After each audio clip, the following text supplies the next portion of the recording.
Muito bem, para mim é uma alegria poder participar desse congresso online mariano.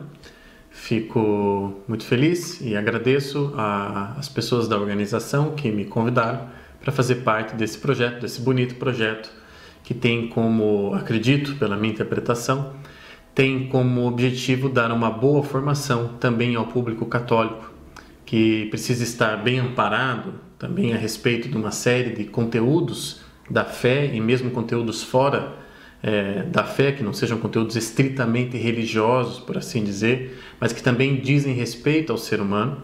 E ao dizer respeito ao ser humano, enfim, um católico precisa saber como respondê-los, precisa saber como, enfim, resolvê-los, muitas vezes na sua vida prática, na sua vida de estudos, na sua vida familiar.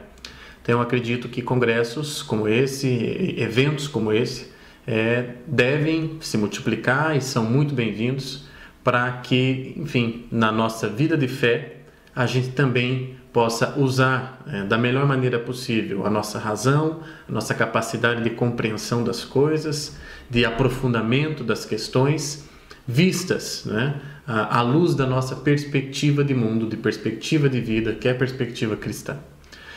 Eu sou professor, sou pretensamente filósofo, digo pretensamente por não me considerar ainda um filósofo em toda a grandeza do termo, mas alguém que está se dedicando a compreender as coisas, a ter uma visão responsável sobre os diferentes temas da vida humana.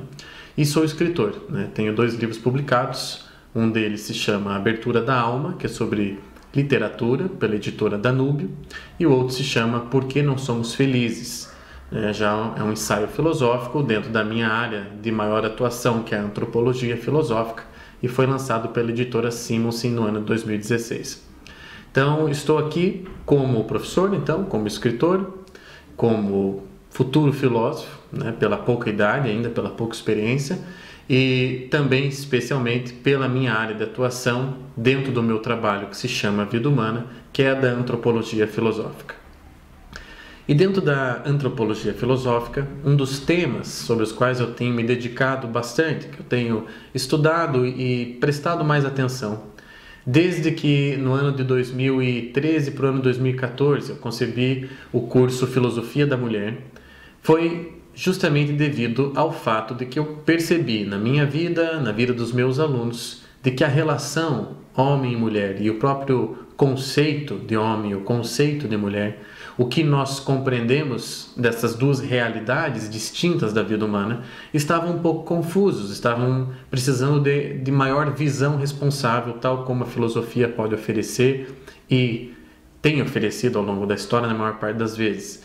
Quer dizer, eu percebi que o que nós sabemos sobre ser homem e ser mulher, sobre os nossos papéis, sobre as nossas diferenças, também sobre as nossas semelhanças, sobre os símbolos naturais, se eles existem, presentes em cada um dos 2 sexos, quer dizer, nós estamos um pouco confusos em relação a tudo isso. Estamos vivendo tempos, e a ideologia de gênero está aí para não me fazer mentir, estamos vivendo tempos de pequenas confusões ou grandes confusões a respeito da própria condição sexuada, da própria sexualidade, que são coisas diferentes, das próprias funções de homem e de mulher na sociedade, dentro de casa, né, na família, fora da família e por aí afora. Quer dizer, há trabalhos que são destinados apenas a mulheres, há trabalhos que são destinados apenas para homens.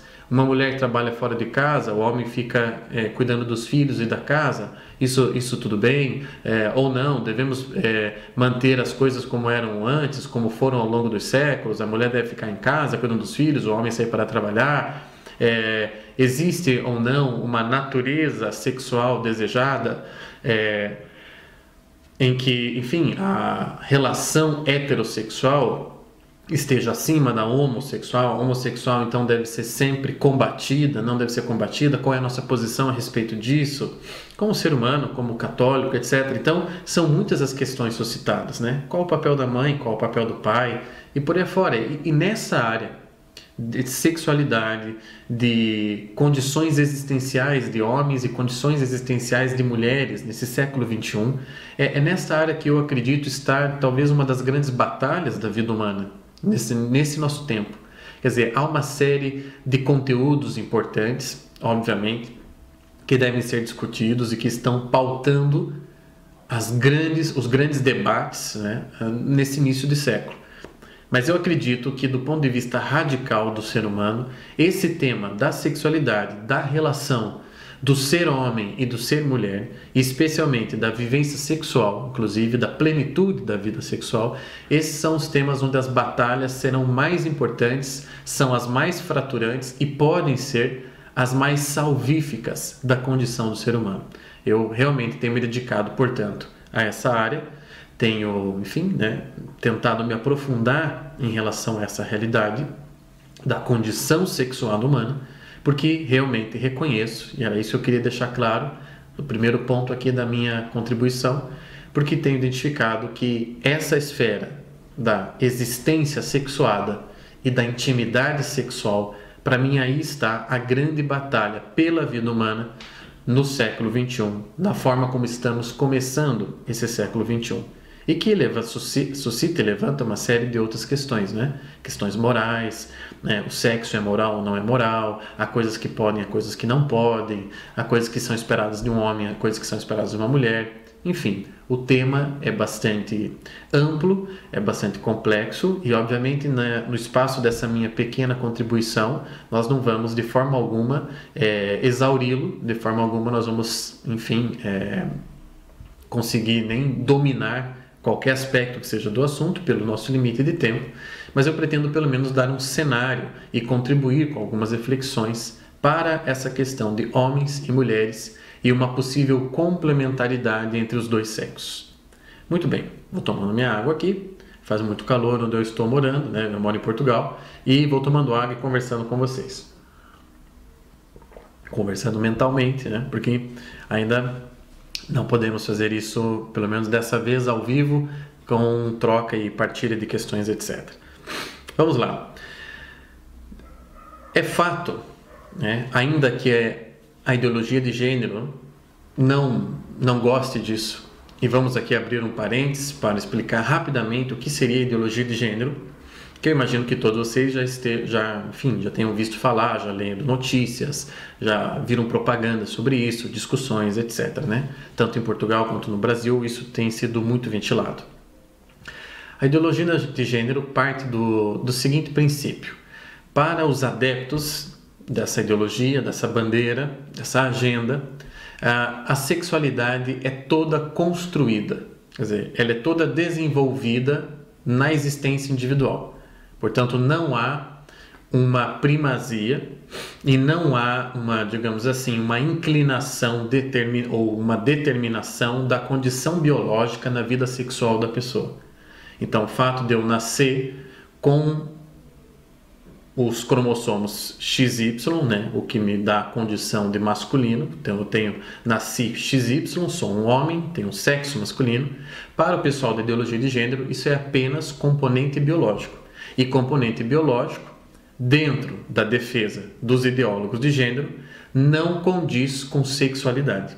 Quer dizer, elas não são coisas correspondentes. Nascer com um sexo, homem ou mulher, e ao nascer homem ou mulher, viver, portanto, a sexualidade como homem e como mulher, levando o que levaria à normalidade heterossexual. O homem se atrai pela mulher, a mulher se atrai pelo homem. Então a ideologia de gênero diz que isso não é assim. Que a sexualidade, que é como eu me identifico, como eu me apresento para o mundo, pelo que eu me atraio, como eu atraio, do que gosto, do que não gosto, toda essa minha esfera de identidade é toda ela, segundo esse pessoal, construída.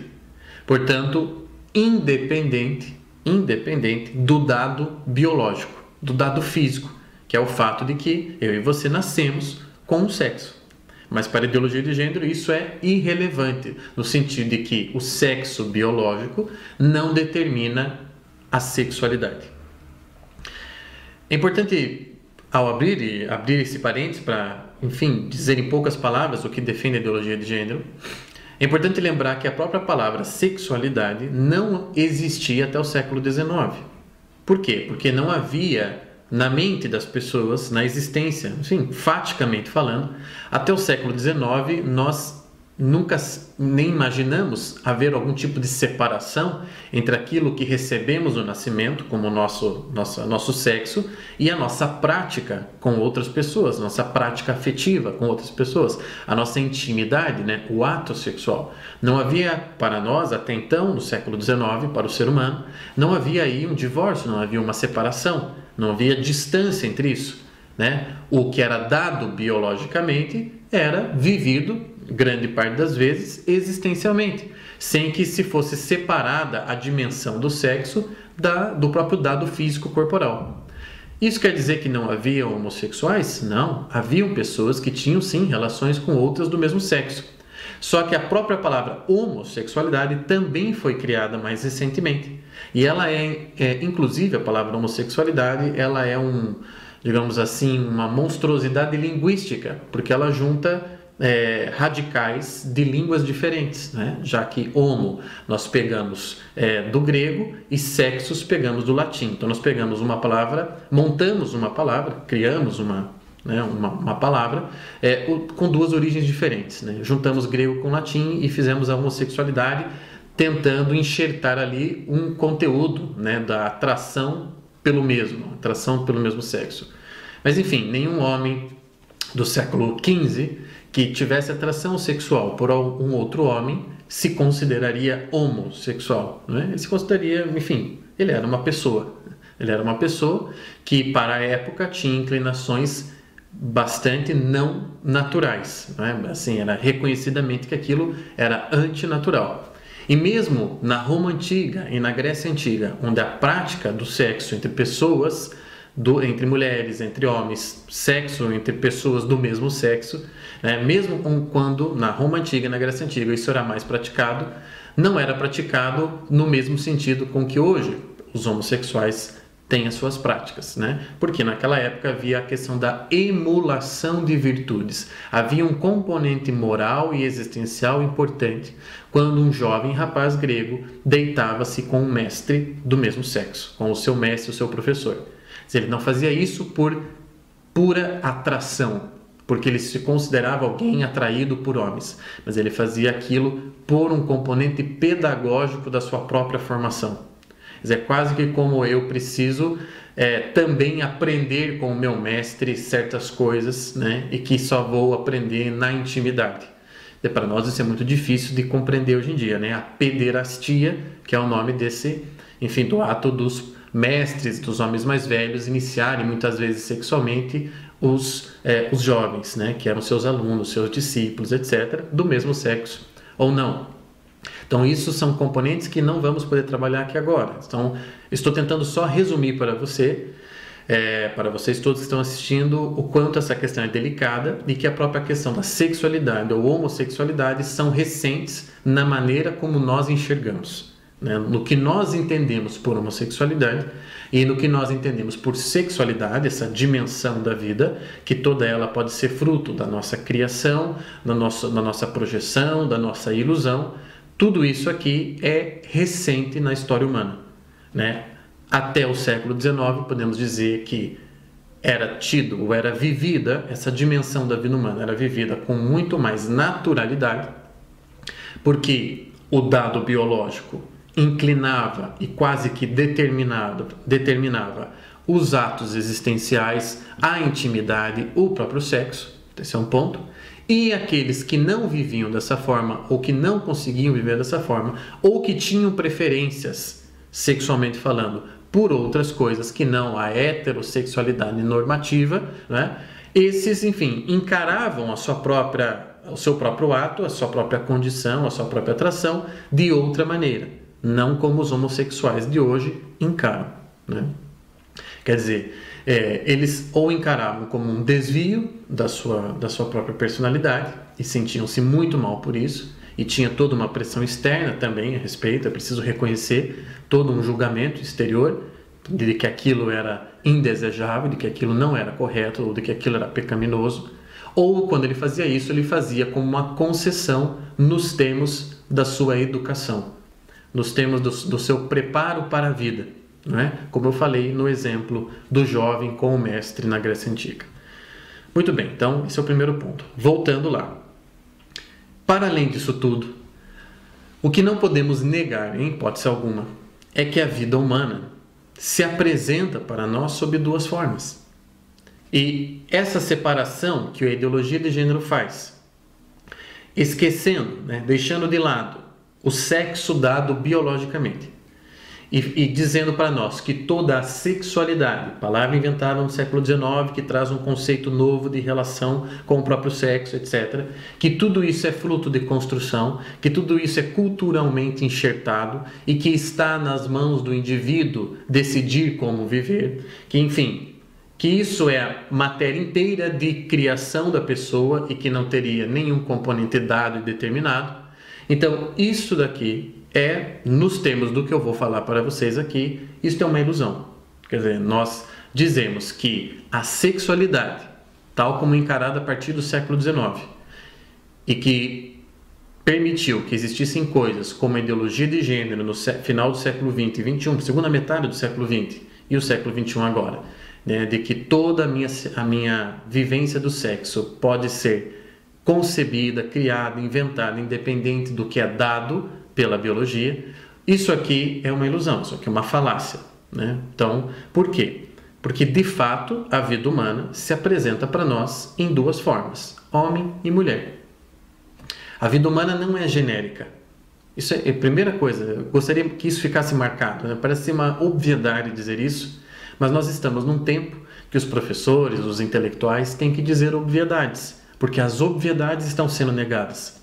E se existe um perigo na ideologia de gênero, e eu não estou dizendo que toda ideologia de gênero é um mal, há certas coisas que até poderíamos considerar discutir, mas essa principal, a espinha dorsal da ideologia de gênero, é sim um mal, porque ela é uma ilusão. Ela é a propagação de uma ilusão. Qual é essa ilusão?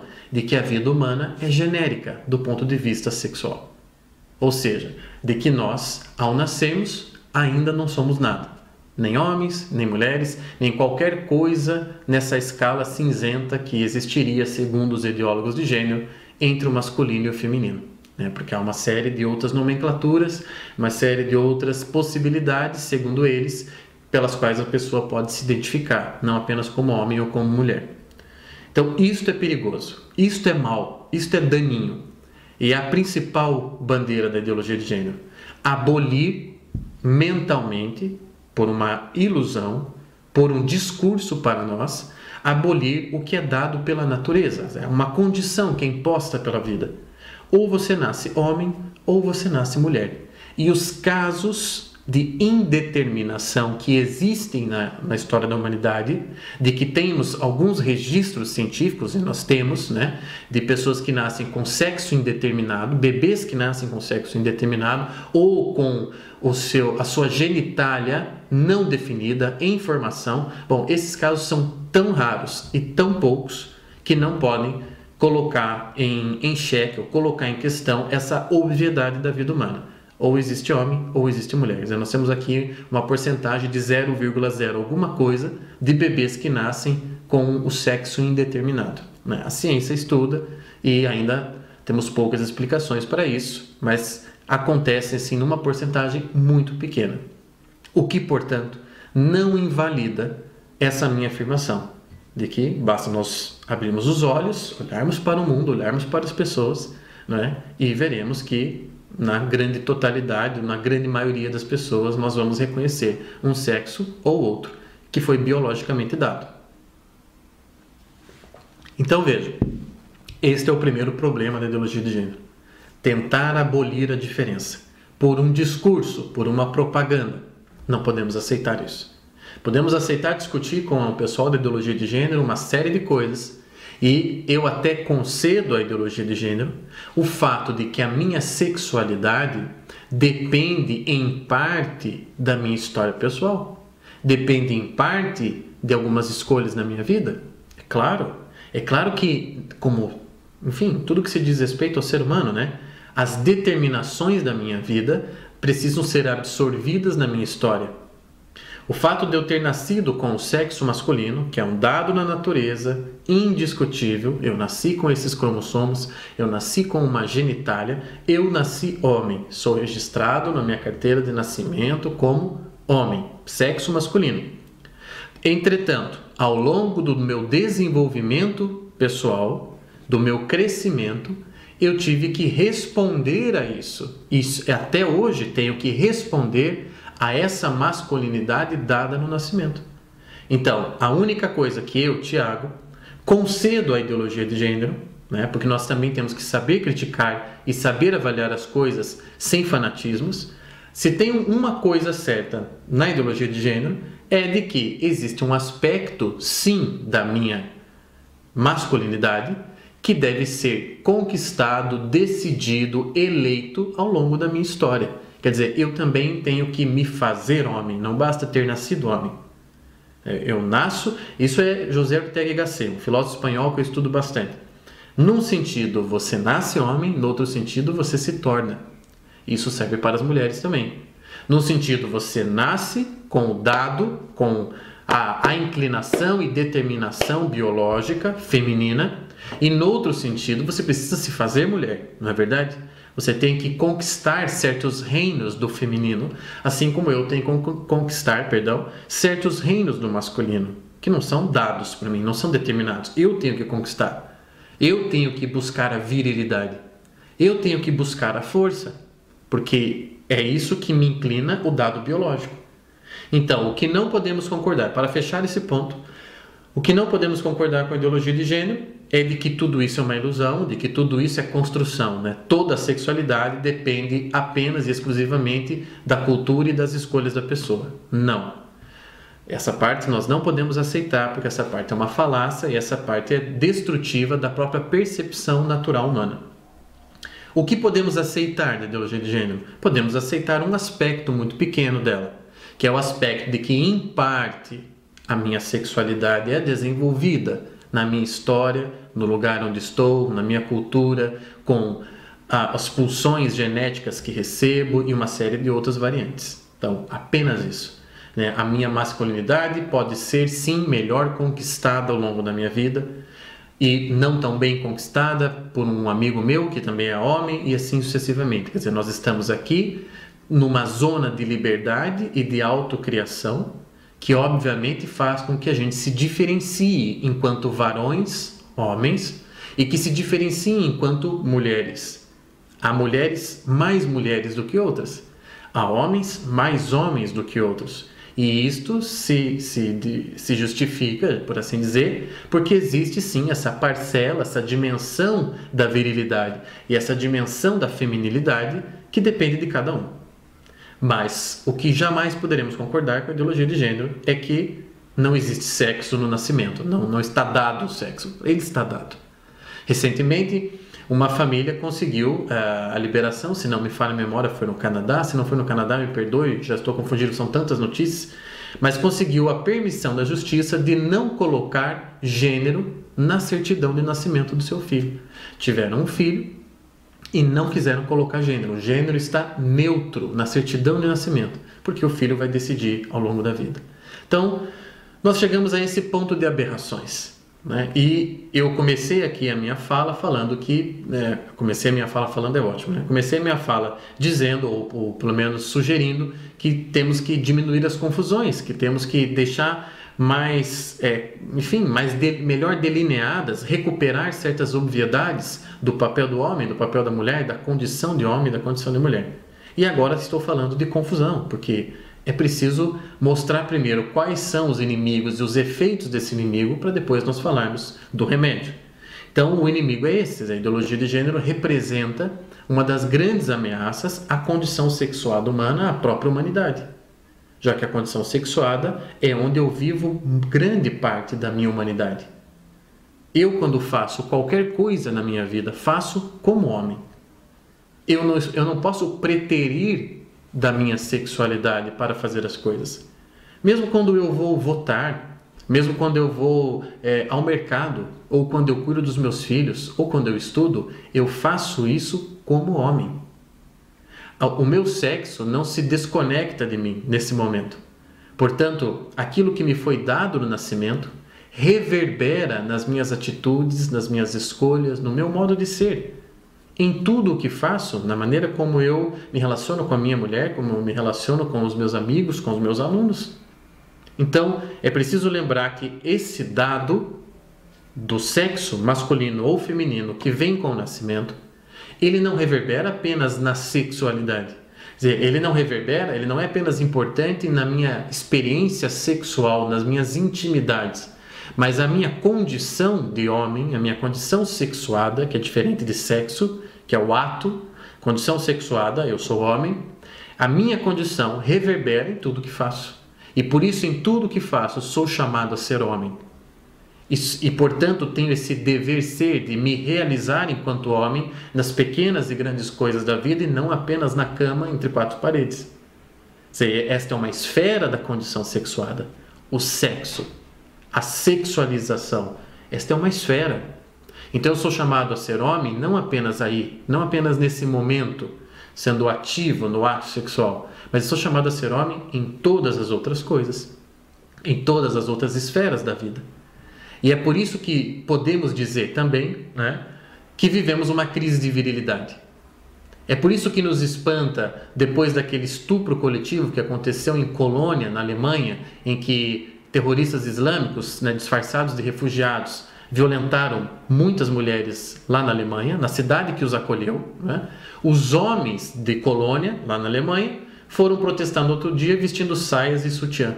Esse era o protesto deles em defesa das mulheres alemãs. Quer dizer, isto é uma clara, uma evidente falta de virilidade, em que eu, se sou terrorista e maltratei as mulheres e as estuprei, quando vejo esse tipo de manifestação dos homens que deveriam defendê-las, o que eu penso? Bom, aqui o jogo está ganho, porque eu sou bastante forte e vou ter que enfrentar esse bando de homem, enfim, que para protestar veste saias e sutiã.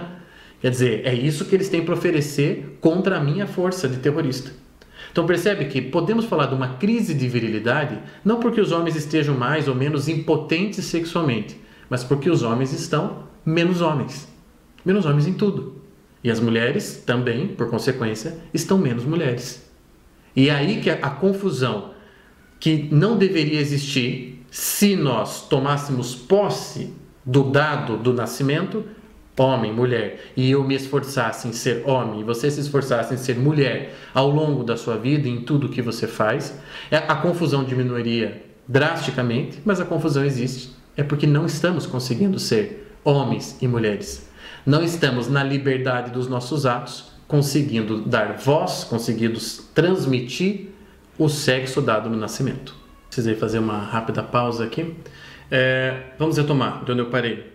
O dado sexual, quer dizer, a forma sexual que é dada no nascimento, precisa transparecer, porque é uma natureza, né, é uma condição da minha natureza, é um componente da minha natureza, ela precisa transparecer nos meus atos, na minha existência.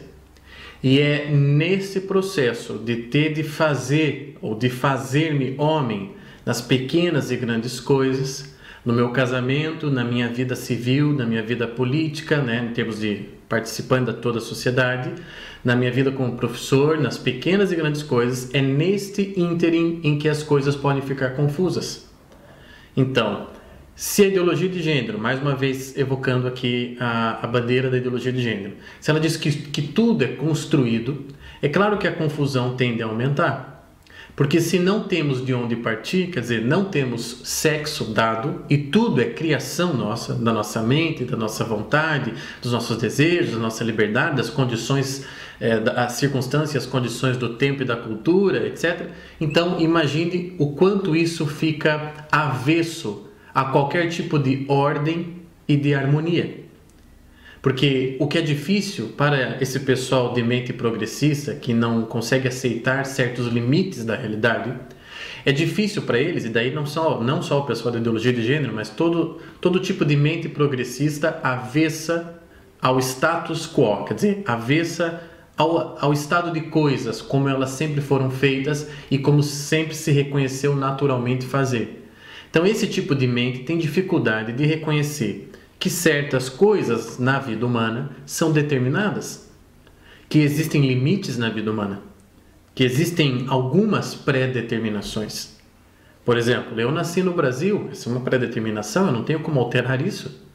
Eu não tenho como, daqui em diante, dizer que eu sou português porque nasci em Portugal. Eu posso adquirir nacionalidade portuguesa, mas isso não vai desfazer o fato de que o meu nascimento se deu no Brasil. Eu também não posso desfazer a minha condição genética. Eu tenho um pai e uma mãe, herdei um código genético do encontro entre os dois e não posso simplesmente dizer que isso não é assim ou que a partir de agora eu quero que seja de outra forma. Eu tenho uma língua, que é a língua com que falaram comigo, é a minha língua mãe, que se tornou a minha língua pátria, a língua que eu aprendi, que aprendi as regras, que tento usá-las ao falar com clareza, ao escrever com clareza, etc. E eu tenho um sexo, que é dado também no meu nascimento, que veio com o pacote Tiago quando ele chegou ao mundo. Portanto, são essas aquilo que Julián Marías chama instalações, coisas que me põem na vida, sem as quais eu não consigo estar no mundo. Então, essas coisas determinam em parte a minha existência. Então, a partir daqui, uma mente sadia, uma mente que não embarque nessa ilusão, nessa narrativa ilusória que os movimentos progressistas tentam fazer com que a gente embarque, uma mente sadia vai seguir pela ordem. Quer dizer, isto foi dado no meu nascimento, esses são elementos, alguns da minha natureza, como o meu sexo, outros também do meu nascimento, como a minha nacionalidade, mas não que isso seja da natureza, né? Ninguém é brasileiro por natureza, é brasileiro por nascimento. Não é a mesma coisa do que ser homem por natureza. Mas enfim, são componentes de instalação que são dados no nascimento. E esse nascimento é como se fosse a moldura de um quadro. Isso que é interessante, né? A moldura de um quadro. Quando eu nasço, eu ganho a moldura. O que eu vou colocar dentro dessa moldura, o que eu vou pintar, o que eu vou desenhar, aí sim depende grande parte da minha liberdade, dos meus atos, das minhas escolhas, das minhas decisões. Mas eu tenho uma moldura. Eu tenho algumas determinações. É um devaneio das pessoas, muitas pessoas hoje em dia, não querer ser determinado em nada. Tudo é fruto do meu querer, tudo é fruto da minha escolha. E isso só tem feito mal à própria saúde mental dessas pessoas. Que começam a, por exemplo, dizer que são gato ou que são cachorro. Essas coisas que eu estou falando não são exemplos fictícios, são coisas reais. Pessoas que viraram notícia na mídia porque passaram a afirmar que não eram seres humanos, que eram animais, que passaram a agir como animais, a andar de 4 o dia todo, a tatuar pelos na cara como se fossem pelos de gato, bigodes de gato, esse tipo de coisa. Quer dizer, nós chegamos a esse ponto de loucura, a seres humanos casando com árvores, casando com animais, né? Fazendo eventos e coisas sociais para aplaudir esse tipo de atitude. Quer dizer, há todo tipo de loucura e confusão que é fruto de uma mente que recusa os dados da realidade. E como professor de filosofia eu tenho que dizer isso. Olha, existe uma coisa chamada realidade e uma visão responsável sobre a vida começa em admitindo os componentes da realidade. Esta parede aqui próxima a mim, ela é real, por isso eu não posso atravessá-la. Por mais que eu queira, eu não posso atravessá-la. Ela me resiste, por isso ela é real. Eu tenho sexo, que é o masculino. E por mais que eu não queira, que eu não goste, que na vida adulta eu me identifique sentimentalmente com uma mulher, fato é que isso jamais mudará o componente masculino, varão, com o qual eu nasci. Feito isso, então eu estava falando da confusão que está vigindo hoje, especialmente a partir do momento que mulheres no século XX, no Ocidente, passaram a transgredir uma situação do status quo que eu não estou aqui dizendo que é boa nem má. Estou apenas fazendo agora uma leitura sociológica. As mulheres que antes ficavam em casa, que antes ficavam cuidando dos filhos, que antes eram auxiliares do projeto do marido, né, que era o chefe da família, que era quem decidia as coisas, etc. Então, a partir de um certo momento, especialmente a década de 50 e 60 são muito importantes para esse processo do século XX, movimento feminista mais empenhado, etc. Elas conseguem então sair de casa, elas conseguem ir para o mundo do trabalho e têm tido conquistas nesse campo, e hoje ainda conquistas que são importantes do meu ponto de vista e que são muitas delas necessárias. Por exemplo, uma mulher que realiza o mesmo trabalho de um homem não receber o mesmo salário. Isso para mim é uma coisa injusta. Não consigo concordar com uma coisa dessa. Ah, o homem é mais producente? Bom, então contrate um homem, mas se você contratar uma mulher para a mesma função, pague o mesmo salário. Então, enfim, há uma série de conquistas e que coisas que ainda precisam ser conquistadas pelas mulheres que acho que nenhum de nós estaria em desacordo. Agora, também é verdade que o movimento feminista, ao longo dessa história, se perdeu em muitos momentos e hoje está bastante perdido, porque faz uma apologia de violência ao homem. Né? Não é mais o feminismo que lutava por igualdade de condições de homens e mulheres, mas agora já é um feminismo de ódio ao homem. E é nesse sentido que a confusão só aumenta. Então, se você pegar a ideologia de gênero e o movimento feminista de século XX e XXI, especialmente agora o de século XXI, você vê que a confusão aumenta, ela cresce. São erros que vão se somando e que fazem com que nós estejamos no ponto em que estamos hoje. E que nós sintamos dentro de casa, na convivência de um marido e mulher, na convivência de um casal, um pouco dessa confusão. Quantas vezes, né, eu realizo um trabalho de atendimento particular, morando em Portugal, eu continuo atendendo pessoas por Skype que me procuram para pedir aconselhamento, para discutir questões de sentido de vida, de vocação, etc. Então, eu me tornei uma espécie de... Né, meu trabalho, em grande parte também é isso, né, de aconselhamento, filosofia clínica, que é uma área em crescimento no Brasil hoje. Então, eu tenho percebido de mulheres que me procuram, muitas vezes são mulheres, na maior parte das vezes são mulheres, que me procuram e me falam isso: olha, eu esperava que meu marido fizesse tal coisa e ele não faz. Eu gostaria que ele determinasse certas coisas e não determina. Eu gostaria que ele me dissesse isso, que ele resolvesse aquilo e ele não faz. Eu me sinto perdido, eu me sinto inseguro, etc. Quer dizer, e de outra parte, os homens também têm se queixado das mulheres. Olha, ela está agindo como se fosse meu amigo, ela está agindo como se fosse um homem, ela está fazendo isso, ela não é aquilo, ela não parece estar muito preocupada comigo, ela não presta atenção em mim, ela, etc. Então, ela só me pede coisas, ela também não percebe que eu estou me esforçando dentro do meu jeito de ser. Quer dizer, os lamentos e as dificuldades vêm dos dois lados. E o que eu estou querendo tentar mostrar, nessa minha breve aqui intervenção no Congresso, é que essas pequenas e grandes confusões vividas no seio familiar, vividas no dia a dia de um casal, por exemplo, elas são frutos também dessas grandes coisas que estão acontecendo muito além da minha relação com a minha mulher. Quer dizer, desses movimentos que estão acontecendo, dessas questões ideológicas que estão afetando o nosso dia a dia. Então é muito difícil hoje você encontrar mulheres, especialmente na casa dos 20, 30 anos de idade, que não compactue com certas ideias feministas que ela não percebe que no fundo fazem mal para ela como mulher. Então, por exemplo, o que importa é ser independente. São frases de efeito que hoje as pessoas ouvem e já não percebem as armadilhas por detrás das frases de efeito. Então, é importante ser independente. Então, ó raios, como diriam os portugueses. Então, o destino de uma mulher é querer ser independente. É isso mesmo, né? Quem quer que tenha conhecido uma mulher, que tenha ficado íntimo de uma mulher, e as mulheres mesmas, que são íntimas de si mesmas, que conhecem, que têm uma vida interior, que prestam atenção nos próprios sentimentos e pensamentos, então podem dizer com toda sinceridade que o que elas mais querem é ser independentes, que, portanto, o que elas mais repudiam é precisar de alguém, é contar com alguém. Então é isso mesmo, as mulheres. As mulheres, então, foram feitas para isso, para uma independência que faz eu não precisar de homem para nada. É esse tipo de coisa que hoje nós ouvimos. E é esse mesmo tipo de coisa que não é do nada que não nos espanta mais. Não nos espanta mais esse tipo de coisa por causa dos movimentos que eu estou aqui resumindo para vocês. Por causa de uma ideologia de gênero, por causa de um movimento feminista violento contra o homem, um movimento feminista que prega esse tipo de coisa, da independência total das mulheres, como se isso fosse possível em alguma medida. Apresente-me um ser humano que seja independente de todos os outros seres humanos, que ele não precise em nada de ninguém. E a mulher é o ser que precisa, é o ser não só que precisa, mas é o ser que quer precisar, que quer contar com o outro, que quer dividir, que quer partilhar. Isso é natural na mulher. Assim como o sexo é dado no nascimento, portanto, podemos dizer que há certas coisas, tanto no homem quanto na mulher, que são naturais do sexo dele. É natural do homem não querer discutir relação. É natural do homem ter uma visão mais objetiva da vida, menos romântica, menos lírica. Portanto, é mais natural no homem ter preferências por certas áreas acadêmicas, por certas profissões, do que por outras.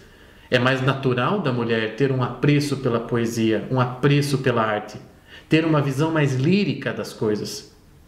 A mulher, quando se torna bastante objetiva, quando se torna bastante ácida nas suas análises da vida, da sociedade, querendo ou não, ela se masculiniza um pouco. Nenhum de nós vai dizer da Margaret Thatcher ou da Angela Merkel, duas grandes políticas da história, a Angela Merkel viva, primeira-ministra alemã, a Margaret Thatcher foi a dama de ferro da Inglaterra. Nenhum de nós vai dizer das duas que grandes mulheres. Ah, isso que é ser mulher. Nós não vamos dizer isso, porque elas foram o quê? Duas grandes políticas.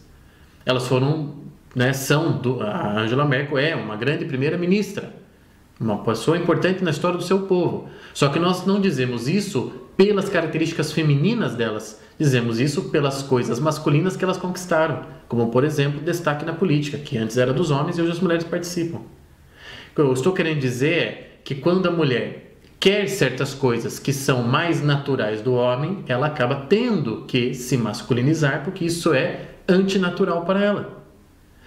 Thatcher não chegaria onde chegou se não tivesse masculinizado um pouco seu modo de ser.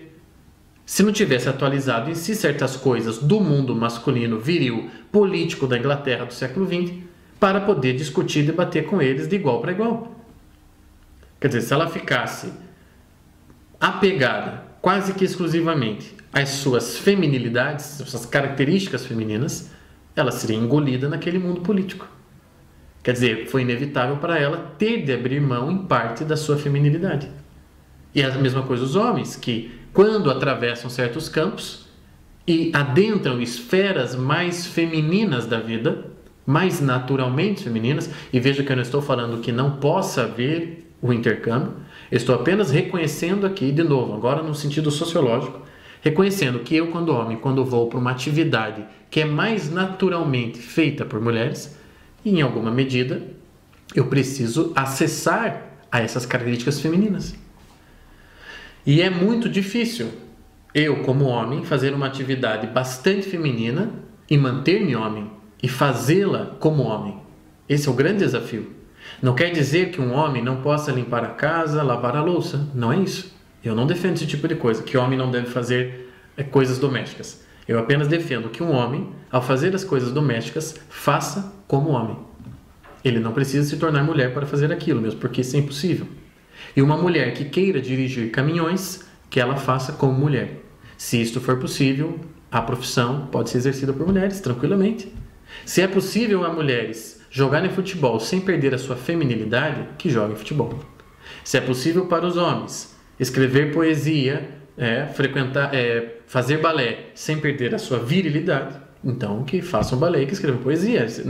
Não se trata de as atividades, ainda que elas tenham pré-condições mais para um lado ou mais para o outro, eu, indivíduo, posso responder a essas atividades se estou em posse da minha sexualidade, se estou realmente me esforçando em viver a minha natureza, em viver aquele dado que me foi concedido no nascimento, eu posso fazer qualquer outra coisa e não abrir da minha condição sexuada. Então, como é que homens e mulheres poderão viver em complementaridade? Bom, a mulher tem que ser mulher e o homem tem que ser homem. Porque se não houver clareza nisso, ser feminina em tudo que faz, ser viril em tudo que faz, a confusão, a zona cinzenta vai preponderar. E sempre ficaremos reticentes em relação a: será que é isso ele que tem que fazer ou ela? Será que esse conselho para o filho é a mãe ou o pai que tem que dar? Será que esse problema na sociedade são os homens ou as mulheres que têm que resolver? Quer dizer, essa confusão que hoje parece estar presente na grande maioria de nós e está presente nos casais, na vida das famílias, etc., poderia ser diminuída, poderia ser em parte resolvida se na esfera individual cada um de nós se preocupasse em pegar o dado do corpo, quer dizer, a condição dada no nascimento, ou nasce homem ou nasce mulher, e exercê-la existencialmente, vertê-la nas pequenas e grandes atitudes, possuir o próprio sexo. Para mim isso é uma verdadeira maravilha, é um dom, não é uma coisa ruim. Eu ter um sexo quer dizer que Deus me deu, de alguma maneira, um caminho, um destino. Olha, como homem devo viver a odisseia cristã, ou como mulher devo viver a odisseia cristã. Isso dá riqueza para a vida. Eu fico muito triste com as pessoas que querem abolir as diferenças lançando moda unissex. Eu fico triste por quê? Porque isso diminui a vida humana. A vida humana é complexa, a vida humana é rica, é diferente, é cheia de gramaturas. E tudo isso quer diminuir essas coisas. Tudo isso quer anuviar a percepção que nós temos da própria vida, né? Abolindo as diferenças, tornando homens e mulheres concorrentes. Veja que triste isso. Ao invés de trabalharmos porque estamos mais homens cada vez e mais mulheres, nós estamos nos tornando concorrentes. Ao invés de nos tornarmos complementares, porque a mulher não tem naturalmente o que tem no homem e vice-versa, portanto precisamos nos complementar, nós nos tornamos concorrentes, porque abolidas as diferenças estamos, entre aspas, de igual para igual, disputando lugar no mundo. Se as mulheres estão cansadas, se os homens não aguentam mais essa situação, é porque em parte fomos rivalizados. Fizeram com que nós sejamos inimigos, homens e mulheres. Esses discursos desses movimentos nos colocaram em opostos, não no bom sentido da oposição, mas no mal, no sentido da rivalidade. Porque é claro que alguma oposição existe. Eu sou mais homem quando na frente de uma mulher. Quando eu estou na frente de homens, a minha condição de varão não fica tão desperta, tão consciente como estou em alguém que é diferente de mim, uma mulher. O diferente, o oposto, atualiza a minha especificidade. Então, se um homem está num churrasco com outros homens, ele não se põe naquele churrasco pensando, estou aqui como homem. Todos são homens, todos são varões. Mas se um homem está diante de uma mulher, num jantar ou numa outra situação qualquer, ele ali atualiza a sua masculinidade, porque está diante de um oposto. E o oposto, isso é uma coisa lógica da vida, o oposto atualiza a minha especificidade de oposição. Homens são mais homens diante de mulheres, mulheres são mais mulheres diante de homens. Então daí decorre o seguinte, a complementaridade será melhor quando o nosso círculo se tornar o seguinte: homens, cada vez mais varões, porque despertam melhores mulheres, mais femininas, que despertam melhores homens, mais varões. E esse é o círculo.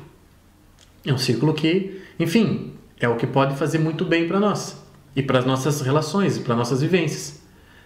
Eu me esforçando individualmente por ser o melhor varão que eu posso, nos meus pequenos e grandes atos, reverberando a minha sexualidade, a minha condição sexual de varão, promovo as mulheres da minha vida, a minha mulher, minha mãe, minha irmã, minhas amigas, minhas alunas, promovo a feminilidade nelas, por oposição. Um melhor homem desperta uma melhor mulher e vice-versa. Termino com uma frase de um poeta Antônio Machado, poeta espanhol, que fala justamente dessa questão da oposição e da complementaridade e do chamado que os sexos tendem a fazer um para o outro. Ele diz assim: um homem não é um homem até que ouça seu nome na boca de uma mulher. É isso. Quer dizer, pensem num menino, quando pela primeira vez ouviu seu nome ser pronunciado por uma mulher, por uma rapariga pela qual ele estava apaixonado. E a partir daquele momento em que ela pronuncia o nome dele, que ela se dirige a ele como mulher, já não mais como uma coleguinha de escola, como uma amiguinha, mas como uma mulher interessada nele, desperta nele um homem que até então não havia se revelado. É assim que acontece a complementaridade, é assim que acontece a promoção dos sexos, e é assim que se respeita a natureza dada por Deus, decidida por Deus. Deus nos fez homens e mulheres. E nos chama e conta com a nossa ajuda existencialmente a viver na maior plenitude possível essa condição de varão e essa condição de mulher. No tempo que eu havia combinado e que fazia parte desse congresso, é isso que eu poderia dizer, que eu gostaria de deixar como a minha mensagem para esse congresso, novamente louvando os organizadores pela iniciativa. Fica aqui o meu contato, tá? Quem quiser saber mais sobre o trabalho e conversar comigo, mandar e-mail, esse tipo de coisa, então pode escrever para contato@avidahumana.com.br ou entrar no meu site avidahumana.com.br. No YouTube também tem vídeos, Thiago Amorim, enfim, há outros canais pelos quais nós podemos falar, conversar, que você pode ter acesso a outros vídeos meus e textos e cursos e por aí afora. Muito obrigado e até uma próxima oportunidade.